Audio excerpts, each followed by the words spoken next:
Hello, hello! Bienvenue sur le podcast Les choses de la vie. Les choses simples sont belles. Partageons des ondes positives et profitons pleinement de chaque instant que nous offre la vie.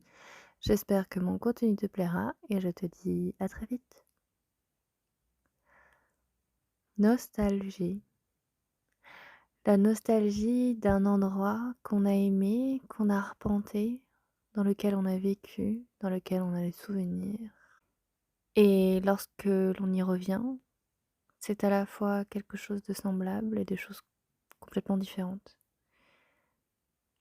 Ce week-end, j'ai fait un aller-retour éclair à Clermont-Ferrand pour, aller chercher mon oncle pour qu'il puisse passer les vacances de Noël avec nous.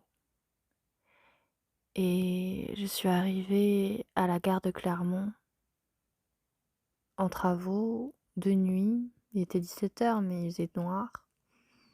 J'ai regagné l'avenue Albert-Élisabeth où j'avais mon appartement et c'est le même bâtiment, mais c'est pas les mêmes étiquettes, c'est pas les mêmes noms. C'est la même rue, les mêmes arbres, mais ça a changé. On a désimperméabilisé un petit peu le sol. On a enlevé du goudron et on a mis des nouvelles plantes. On a verdi.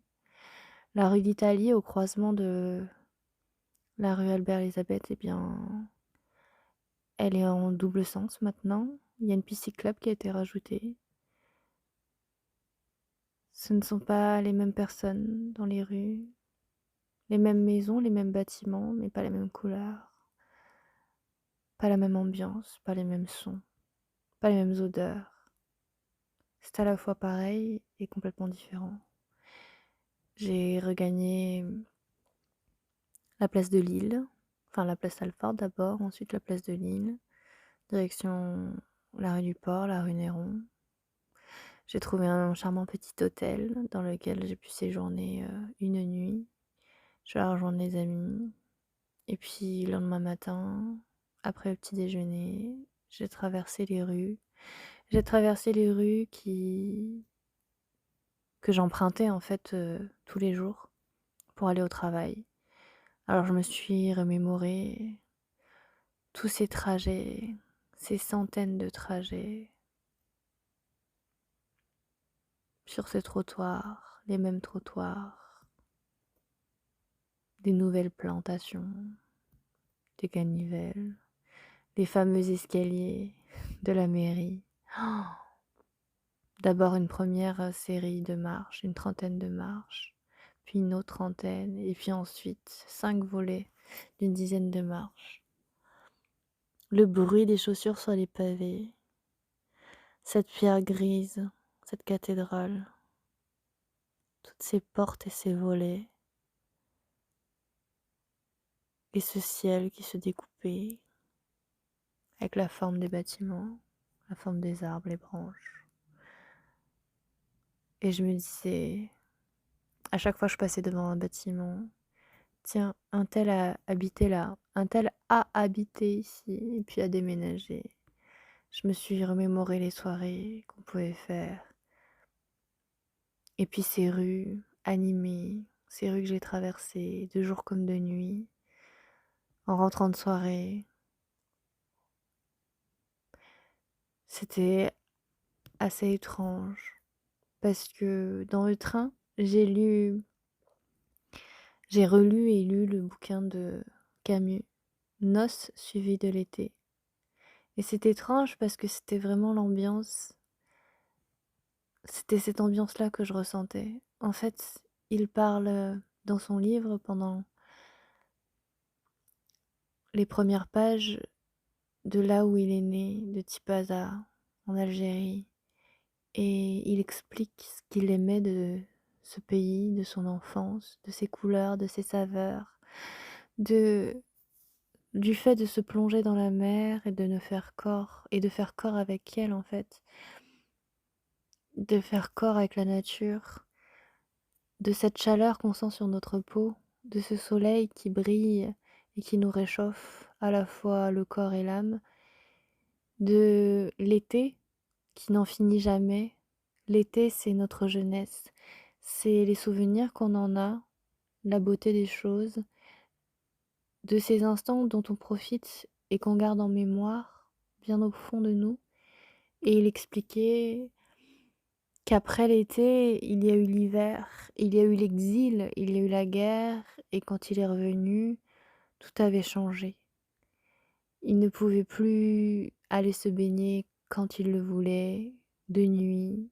Le ciel était constellé, mais ce n'était plus le même, les odeurs n'étaient plus les mêmes. Tout avait changé, une odeur de goudron, une odeur âpre, amère et toutes les douceurs, toutes les couleurs et les odeurs de fleurs qu'il pouvait y avoir avec les amandiers, c'était, un peu comme envolé après la guerre, avec ses fils barbelés qui empêchaient de traverser des endroits qui étaient libres à la base. Et puis, dans le dernier chapitre, il évoque la mer au plus près. Il évoque le fait que la mer, au final, elle est elle est juste en fait. C'est comme si on était à la fois, comme il dit, je cite: «Fidèle et fugitif à la fois», de vouloir épouser la mer. C'est vraiment cette expression-là, de pouvoir se perdre en elle et en même temps elle nous supporte.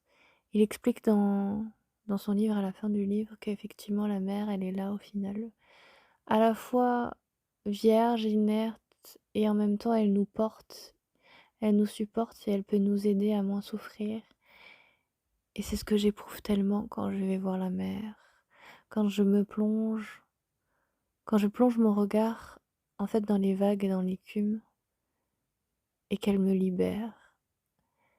C'est cette sensation-là que j'éprouve parfois quand je retourne dans un endroit que j'aime, que j'ai aimé, que j'ai parcouru pendant mes vacances. J'ai ce sentiment-là, par exemple, quand je vais à Grimaud Village, ou à Port-Grimaud, ou à Cavalières, sur le sentier du littoral, ou à la plage des Salins, que je glisse mes doigts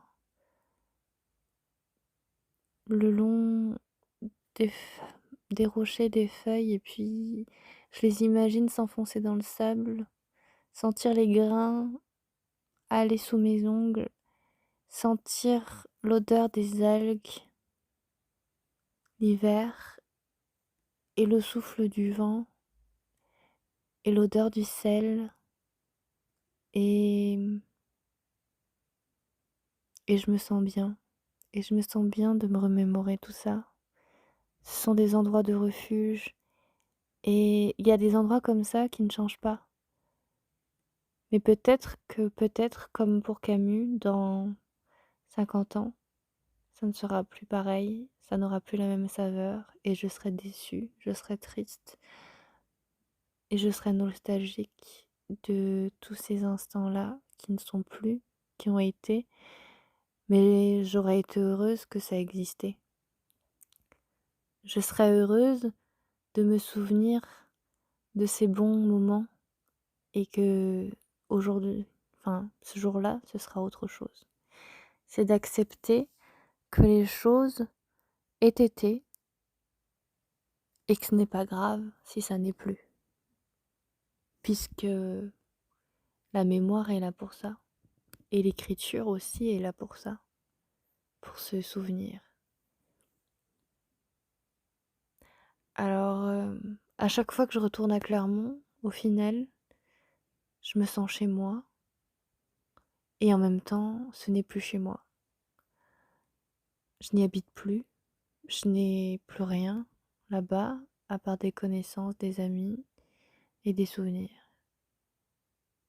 Chez moi, maintenant, c'est en Moselle, c'est à Metz. Et je peux pas m'empêcher de me dire, pourtant, quand j'y retourne, quand je vois la chaîne des puits, de me dire: «Ah, qu'est-ce que je suis bien chez moi», alors que ça ne l'est plus chez moi.